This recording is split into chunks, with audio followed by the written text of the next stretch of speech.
नमस्कार, एनडीटीवी की चुनाव यात्रा में आपका स्वागत है। मैं हूं विकास भदौरिया। 19 अप्रैल को पहले चरण का मतदान होना है, लेकिन आज हम बात करेंगे दूसरे चरण में मतदान होने वाली लोकसभा सीटों की और हम आपके सामने रखेंगे बाड़मेर लोकसभा क्षेत्र का ब्यौरा। राजस्थान की ये सीट आजकल सुर्खियों में है। यहाँ पर निर्दलीय उम्मीदवार रविंद्र भाटी ने ऐसी एंट्री मारी कि उनके नामांकन की तस्वीरें पूरी दुनिया में वायरल हो गई।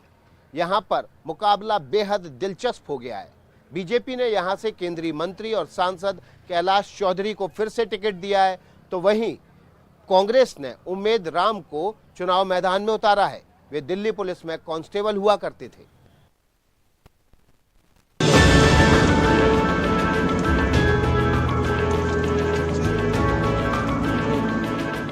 पाकिस्तान की सरहद से सटा रेतीले धोरों के बीच में बसा बाड़मेर।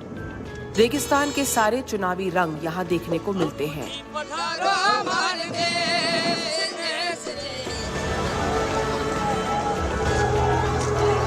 लेकिन रेगिस्तान में इस मुकाबले में एक निर्दलीय उम्मीदवार ने कूदकर तहलका मचा दिया है।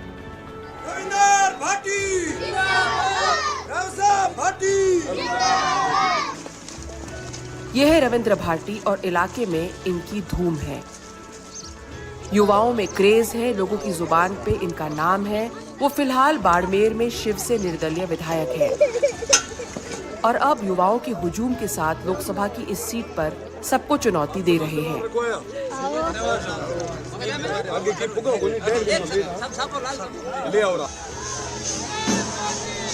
उनके सामने है बीजेपी के मंत्री कैलाश चौधरी, तो दूसरी ओर कांग्रेस के उम्मीदवार राम, जिन्होंने हाल ही में राष्ट्रीय लोकतांत्रिक पार्टी छोड़ कांग्रेस का दामन थामा है।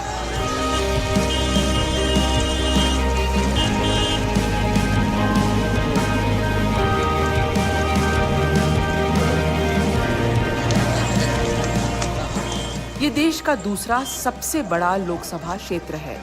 70,000 वर्ग किलोमीटर में फैला है बाड़मेर का लोकसभा क्षेत्र, जहां के मतदाता ज्यादातर ग्रामीण परिवेश में रहते हैं। इंडिपेंडेंट जो कर सकता है, मुझे लगता है कि वो शायद सरकार के अंदर रह के भी वो आदमी नहीं कर सकते।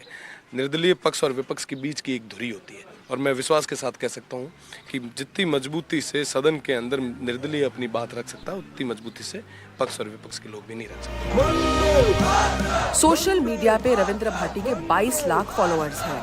हालांकि असली सवाल ये है कि क्या ये फॉलोइंग वोट में बदलती है या नहीं।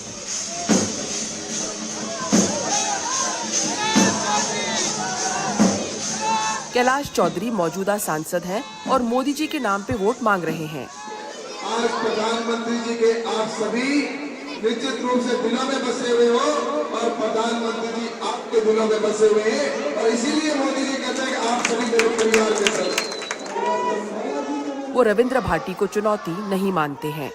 सोशल मीडिया पे अगर चर्चा होने से काम नहीं होता। वोट कौन देता? वोट तो जनता देती है और ये वोट यहाँ पर जनता देख रहे हो, तो मैं यही कहना चाहता हूँ कि वोट सिर्फ एक ही बात जो अभी आप सुन रहे हैं, वोट हमारे को मोदी को देना है। कई बार कोई अगर आता है उसको देखने के लिए तो कोई भी व्यक्ति आता है, लेकिन वोट तो जनता देगी। बाड़मेर में जातिगत राजनीति हमेशा से हावी रही है। जाट और राजपूत मतदाता ज्यादातर आमने सामने रहते हैं। माइनॉरिटी, अनुसूचित जाति और मूल ओबीसी भी ऐसे में निर्णायक भूमिका निभाते हैं। शायद इसलिए कांग्रेस ने सोच समझ के उम्मीदवार राम को यहां से उम्मीदवार बनाया है। दिल्ली पुलिस में कांस्टेबल रह चुके हैं। हाल ही में हनुमान बेनीवाल की राष्ट्रीय लोकतांत्रिक पार्टी को छोड़ के कांग्रेस में आए हैं। स्वभाव सरल और मिलनसार है। 10 साल का मुझे दिल्ली पुलिस बतौर दिल्ली पुलिस कांस्टेबल सेवा का अनुभव है, तो मुझे सब पता है कि एक पुलिस कांस्टेबल की क्या परेशानी हो सकती है, एक फौजी की क्या समस्या हो सकती है, एक मजदूर की क्या समस्या हो सकती है। उसके बाद में मैंने बिजनेस भी किया, तो एक एज ए बिजनेसमैन जो स्टार्टअप की बात करें तो स्टार्टअप कितना मुश्किल होता है, कितना अपने आप को स्ट्रगल करना, वो सारी समस्याओं से निकला हुआ हूँ। तो मुझे हर नागरिक की क्या समस्या हो सकती है उससे मुझे अच्छी तरीके से पता है और उसका समाधान कैसे कर सकते हैं। लेकिन रेगिस्तान के रेतीले धोरों के बीच फैला ये क्षेत्र पानी के लिए तरस रहा है। पानी की समस्या है। पानी એટલે આવતા ही नहीं, वो नल गालिया बूटी आए ही नहीं, छोड़ के लप लप पानी आवे, वहाँ तो પછી વણું તો કોઈ હંડે नहीं खाए। काका गांव में पानी नहीं आवे, कई समस्या है। साइड में आवे, अन साइड में नहीं आवे, बस साइड क्या होता है मुझे है नहीं આવતો, ઘણી થોડા नहीं आवे। संग की संख्या है, हाँ, की संख्या है। तो कटे जानो पड़े, पानी टैंकर डलवाओ, एक टक्कर लगा रहा है, टेड़ी टैंकर लानो पड़े। नहीं आवे पानी, तो कोई को जान मत बाबरी मेरे जो तालाब में पड़ियो में पानी पियो, ये बड़ी मरो। बाड़मेर में तेल के भंडार मिलने से यहाँ की अर्थव्यवस्था को बढ़ावा जरूर मिला है। अब सबको इंतजार है कि पचपदरा में रिफाइनरी कब शुरू होगी ताकि स्थानीय युवाओं को रोजगार मिले। मेन समस्या पानी की यहाँ पर है, युवाओं को रोजगार और पानी, ये सबसे बिल्कुल सबसे मेन समस्या यही है। तेल के भंडार और रिफाइनरी यहाँ के लोगों के लिए एक उम्मीद की किरण है। बारिश यहाँ बहुत कम होती है। बाड़मेर अकाल के साये में जीता आया है और यहाँ भी खेती मुनाफे का सौदा नहीं है।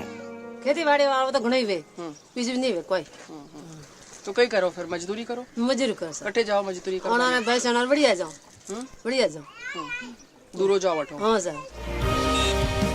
राजधानी जयपुर से 600 किलोमीटर दूर कई मूलभूत सुविधाओं से वंचित बाड़मेर फिलहाल राजनीतिक जंग लड़ रहा है और इसके उम्मीदों के रंग तय करेंगे कौन करेगा बाड़मेर की नुमाइंदगी। बाड़मेर लोकसभा सीट रातों रात हॉट सीट बन गई है और ये इसलिए हुआ है क्योंकि यहाँ पर एंट्री मारी है निर्दलीय विधायक रविंद्र सिंह भाटी ने। वैसे यहाँ पर जो कांग्रेस है वो जातिगत राजनीति को साधने की कोशिश कर रही है, तो दूसरी ओर भाजपा मोदी मैजिक के नाम पर वोट मांग रही है। लेकिन क्या रविंद्र भाटी की जो इतनी बड़ी सोशल मीडिया पे फैन फॉलोइंग है वो मतदान के दिन उनके पक्ष में जाएगी, ये देखना आगे है। बाड़मेर से कैमरा पर्सन सुशील कुमार और राजू माली के साथ हर्षा कुमारी सिंह, NDTV।